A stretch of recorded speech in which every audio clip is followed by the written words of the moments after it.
In this video, we are going to make a script for our player. So for doing that, we need to go to our assets. Here we create a new folder and we call it scripts.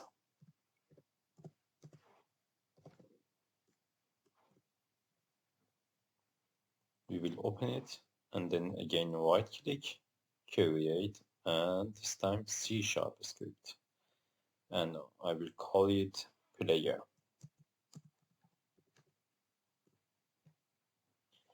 Now I will click on player, then attach the player script to our player. Now we are going to open our player script.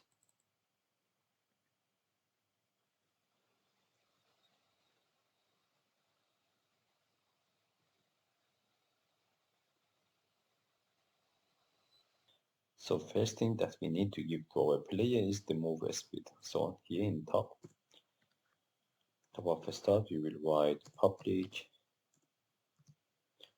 float move speed.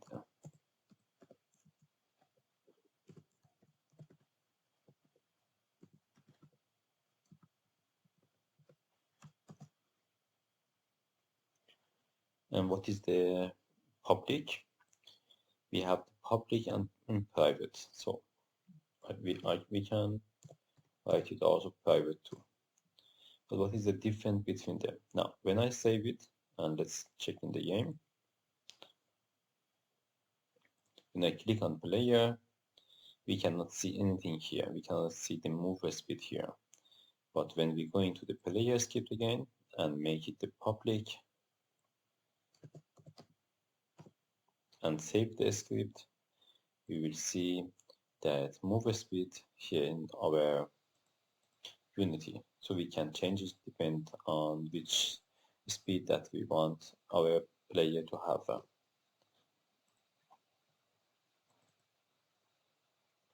So now we need to get access to our widget body so we can move our player. So let's write it here, public widget body 2D and my rig. Now let's save it to explain it what is actually the widget body 2D here. So here we need to get the access to our widget body component. When we go into the game, as you see when I click on player, we have the my rig. And here it's need a component here.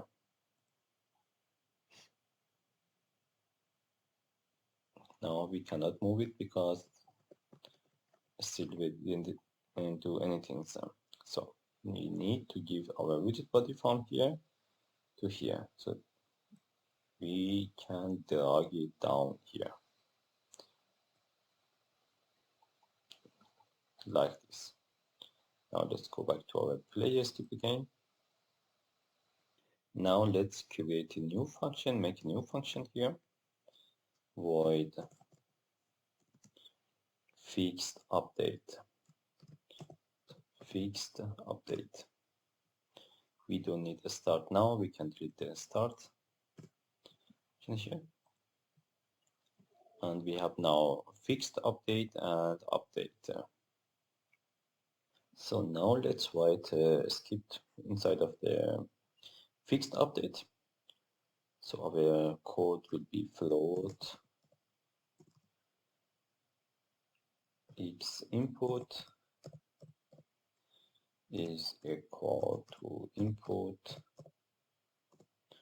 dot get axis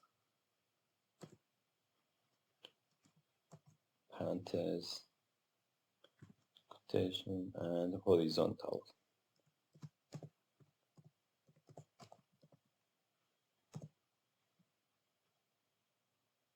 And it's really important to use the same alphabet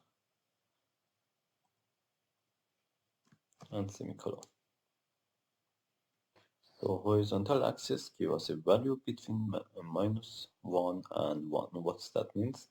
That means when we get 1, our player going to the right, and when we get -1, our player going to the left side. And now what's the horizontal input here?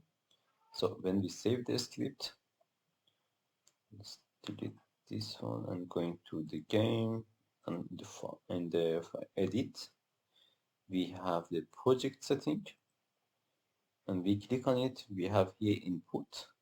That means we order our script to go to our input system, find the horizontal input, and then depend on the left button or right button, which at this point for R and D button, our player will go to the right and left. So now that I explained it, we're going back to our player again. Now we can give the reference to our widget body. For doing that, we need to here under that here say my rig dot velocity. So is equal to new vector2. As you see, we have a vector2 and vector3. Vector3 when we have a z position, but because it's a 2D game, so we don't have a z, and that's why we use here at vector2. So new vector2, and inside of that x input multiply by a speed,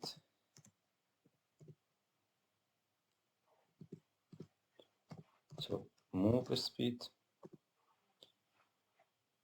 then 0. So now to explain it more, so when we click on click our mouse in the vector2, you see here say vector2 float x and float y, here float x and float y. So we need to give these two inside of the parentheses. So export x input that move speed is our x direction, which is into right or left direction. But at this for now we don't have a y direction, so we put the 0 for that. But there is a problem for the 0, because if we use the 0 here, our player cannot move. So for the because it's a hard number and we don't want to use the hard number for that, so we used my reach dot velocity dot y.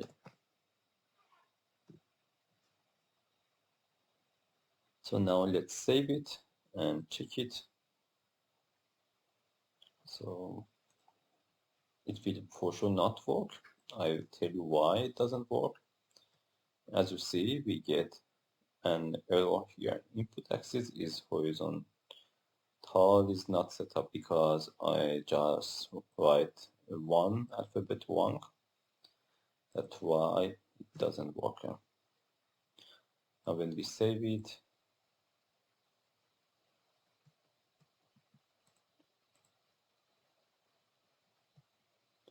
now our player move, but he, as you see, he just turned around because we didn't lock the Z direction.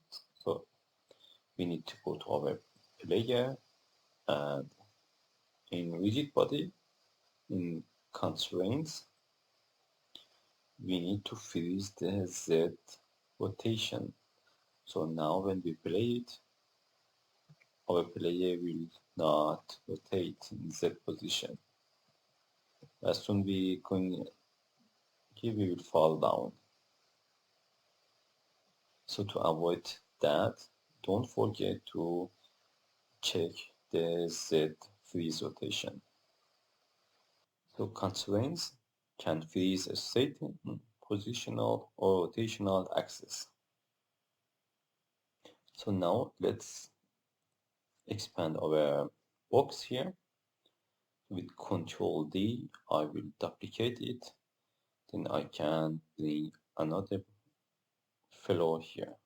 And the same, again, Control D to make it the second one. So now we have a floor. And when we play, our player can move to this floor. Now we want that the camera follow our player. So for doing that, we can make the main camera the child of our player. Now when we play, the camera move with us. See, the camera move with the player. To make it better, we need to change, instead of the free aspect, we make it the 16th and 9. Now it's a little bit look better.